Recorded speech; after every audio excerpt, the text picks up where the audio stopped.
Thanks everyone for joining us today for our panel on detecting and preventing payroll fraud. I'd like to welcome our panelists, Edward Nagel, founder of Nagel & Associates, Stuart Dukoff, co-founder of E2R, and my colleague Tracy Tink from Ceridian. I'd like to start with introductions. Let's start with you, Edward. Tell us a little bit about what you do and what the company does. Thanks, Jason. I'm a forensic accountant, and I've been practicing exclusively in this area since 1998. My practice focuses on three core areas: forensic investigations, anti-fraud consulting, and developing and delivering customized anti-fraud training for clients. Great, thank you. Stuart, what does E2R do? Thanks, Jason. We are a group of human resources and employment lawyers. Our program, I'm an employment and labor lawyer and a Canadian human resources professional, and our group provides an exclusive service to Ceridian wherein we support employers across Canada in providing turnkey human resources and employment law support. Tracy, tell us a little bit about yourself. Thanks, Jason. I'm Tracy Tink. I'm an HR and payroll professional. I've been working with many payroll firms as a provider, but also as a service consultant with a lot of information technology background and also project management. Let's start with Edward. As an introduction, can you outline the key factors that constitute fraud in the workplace? Well, Jason, what we're talking about here is occupational fraud, and that's really fraud that occurs within an organization. And there are essentially four elements of fraud. You've got the commission of the act itself. So, for example, somebody sets up a ghost employee on the payroll. The second is the intention to commit the act, and that's essentially the guilty mind, if you will. And that element really only needs to be proven in the context of criminal fraud rather than civil. The third element is the concealment of the act. So that means somebody is going in, entering journal entries, altering payroll records in order to conceal the introduction of that fictitious or ghost employee on the payroll. And then finally, there's a loss. How prevalent are these issues? Let's start with you, Edward. Certainly, based on my experience helping clients proactively and reactively deal with fraud, it is a significant issue. And most organizations today, Jason, treat fraud as a matter of if, not a matter of if, but rather when fraud will occur. There are several statistics out there with regards to the quantum of fraud, and one organization that puts out a study is the ACFE, or Association of Certified Fraud Examiners.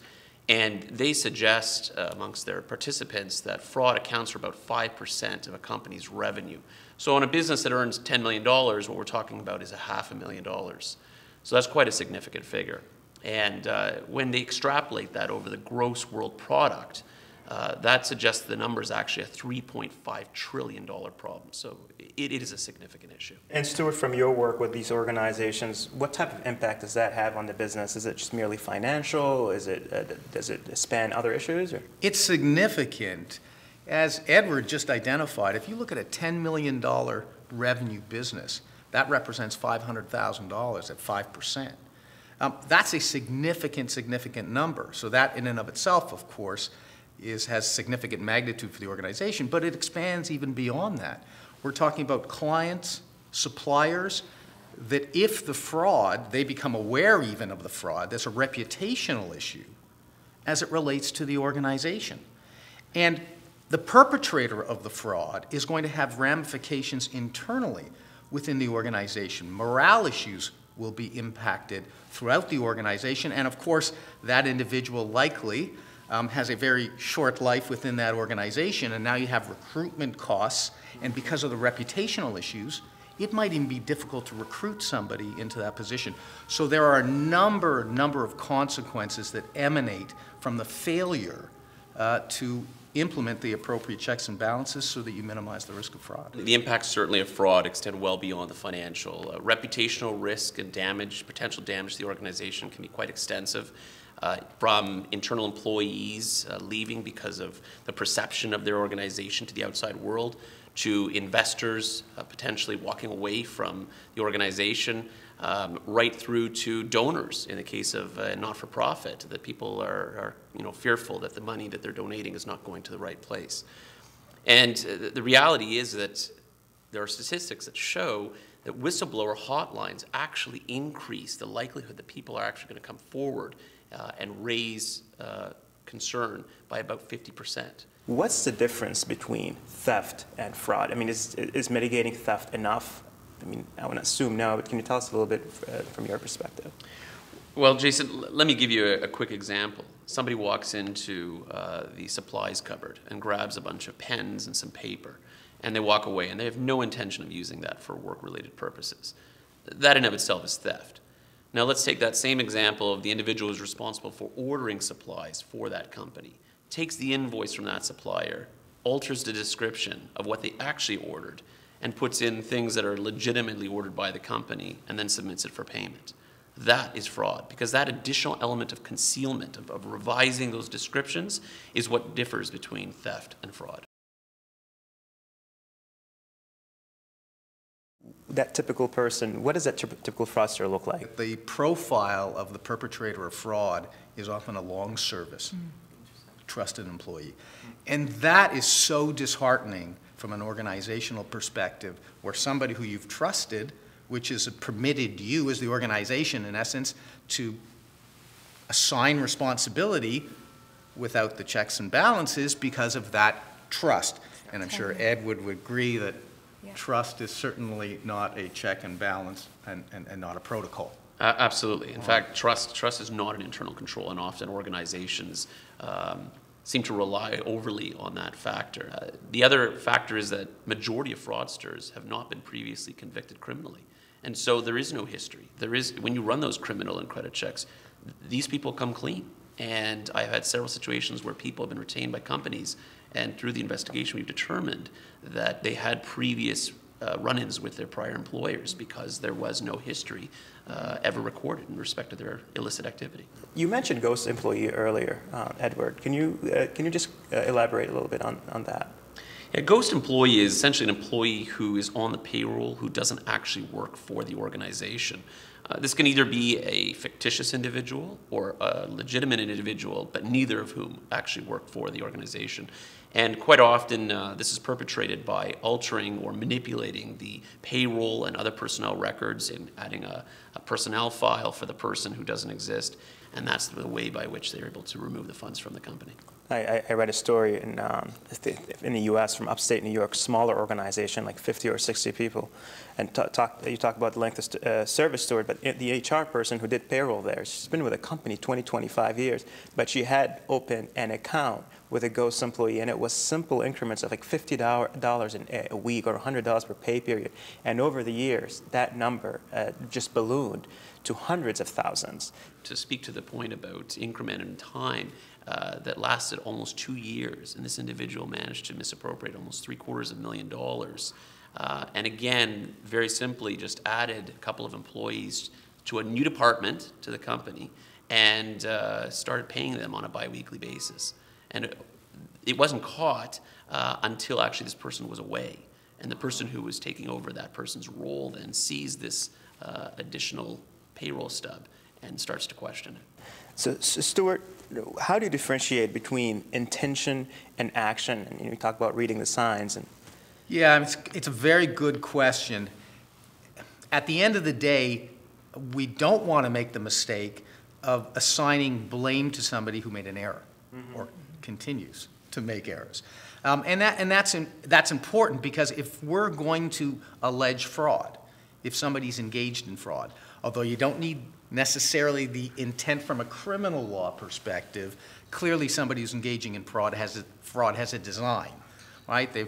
They've determined some form of scheme that's presumably going to permit them to enjoy a personal gain. But some people literally are simply incompetent.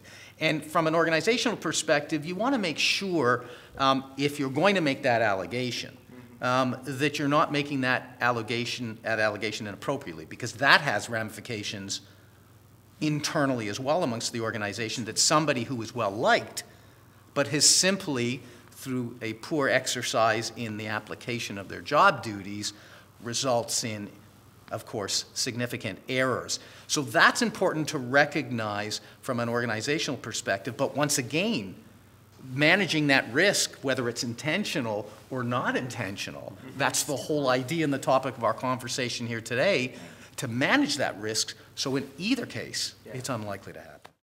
How often do you see cases where a supervisor is sanctioning this behavior or is enabling that behavior? And how do you handle something like that? Yeah. Well, and that's when you have a supervisory relationship with somebody who reports in, and there is a fraud being perpetrated at both levels, right? You now have a serious organizational issue that immediately is going to trigger the organization's analysis of the entire organization. Because if one supervisor is involved, there is a likelihood there could be others. And if there are others involved, we may not just be talking once again about payroll fraud. We may be talking about fraud that expands into so many different areas of the organization. Yeah. And that is, and you think about employees that are disgruntled for a variety of other reasons related to the organization. Now a supervisor is perpetrating a fraud, and particularly because a supervisor is going to have access to a number of different areas of the business. And so certainly can facilitate the payroll fraud if the checks and balances and the proper internal controls aren't in place. But once again, there's a likelihood that that fraud is being perpetrated in other areas of the organization, which now is going to trigger an audit that's company-wide.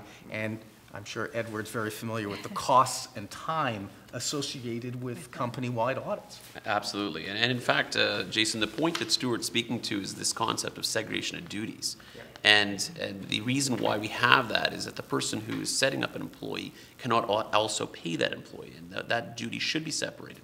The challenge when you have a supervisor involved and quote-unquote colluding with that employee is that it's very difficult then to mitigate that risk, because you now have these two people working together and basically eliminating the segregation of duty that was set up to prevent the fraud in the first place. So Tracy, what exactly is occupational fraud? Jason, occupational fraud is when an employee is defrauding an organization in ways of, in many different ways. It could be from taking of time through time management. It could be based on just defrauding financial statements. And usually with occupational fraud, there's a number of different factors that come into play. There's a motive that's there in most cases. And when you're talking of a motive, there's financial implications that the employee is facing. There could be health concerns with themselves or a member of their family. There's a means to what it is that they're doing. So when we talk about means, they have the ability to hide financial information through the payroll, through general ledgers. There's a number of different opportunities. Opportunity being one of the largest for anyone with a motive, there's no internal controls that are in place. So they find it easy for them to be able to go through and commit a type of fraud.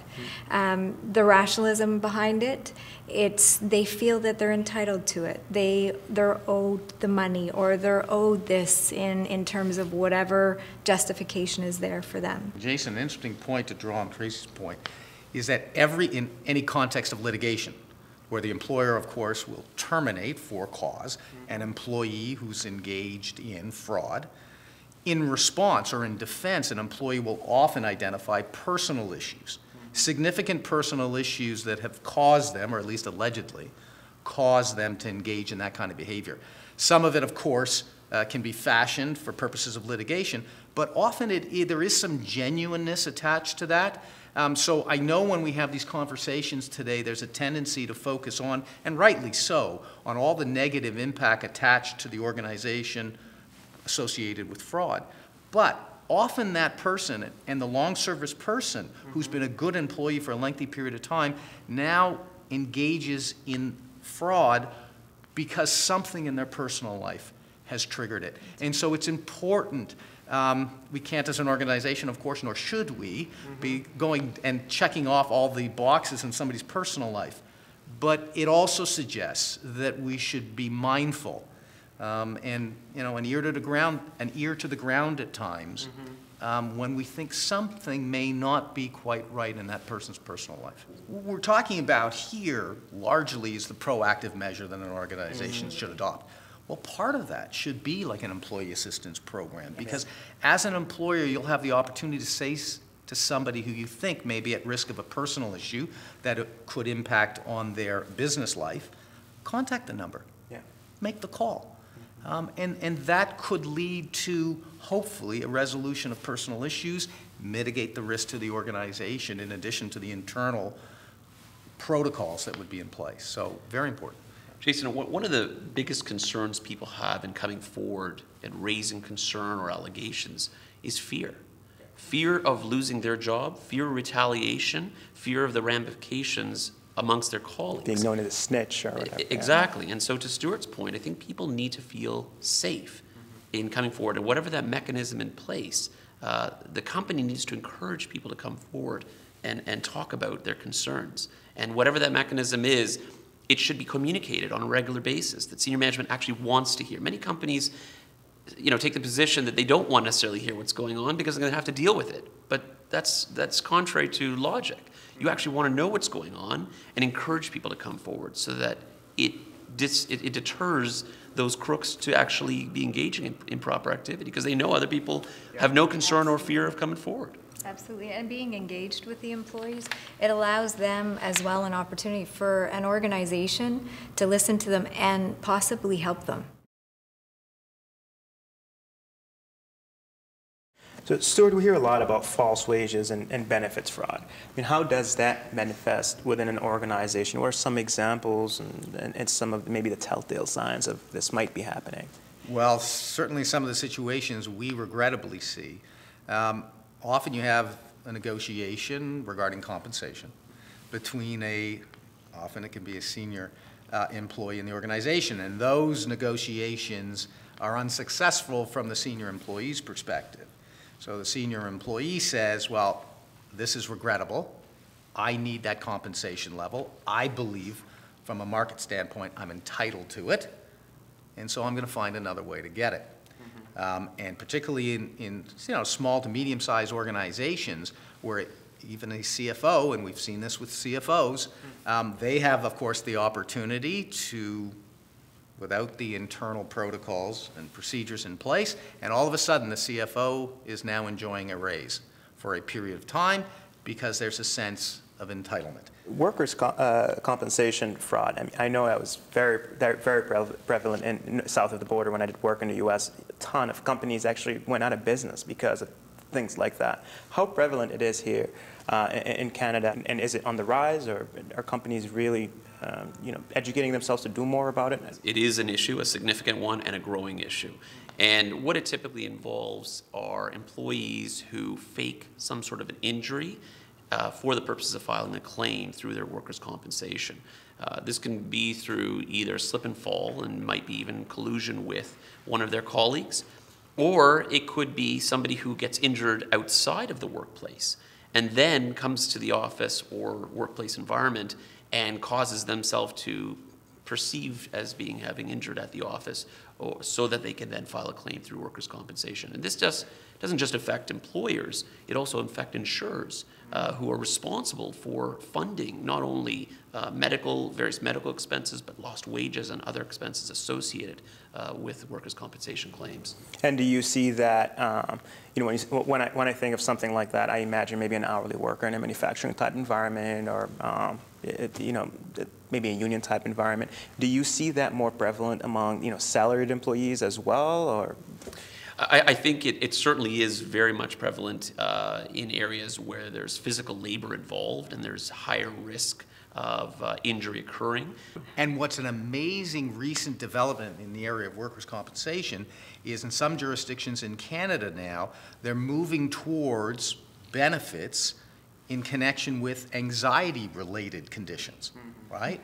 And being related to the workplace. So now, if an employee is seeking to perpetrate a fraud, as it were, on workers' compensation, and anxiety is the condition for which benefits might be payable, that opens the potential floodgates for abuse. And so everybody's watching now to see how that's going to unfold, because we all know anxiety and depression now has become the #1 issue in the workplace from a medical standpoint. In an hourly environment where I think of retail or hospitality, you have a lot of hourly employees that punch in and punch out, and you see a lot of cases around body punching and these things.